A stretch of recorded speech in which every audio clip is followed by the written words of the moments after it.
ఓ video నిమిత్తం actual Mancherial market రోడ్కి వెళ్ళినప్పుడు ఓ దృశ్యం మమ్మల్ని కట్టిపడేసింది. అంటే కట్టిపడేసిందని చెప్పేదానికంటే ఆశ్చర్యపోయినాం, మనసు చివుక్కుమన్నది.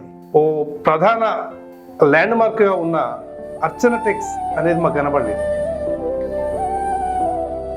కొన్ని వేల మందికి ఒక 3 తరాల పాటు ఒక స్టైల్గా ఒక వెరైటీని క్రియేట్ చేసిన అర్చన టెక్స్ కనబడకపోయేసరికి మేము కింద బాధపడ్డాం.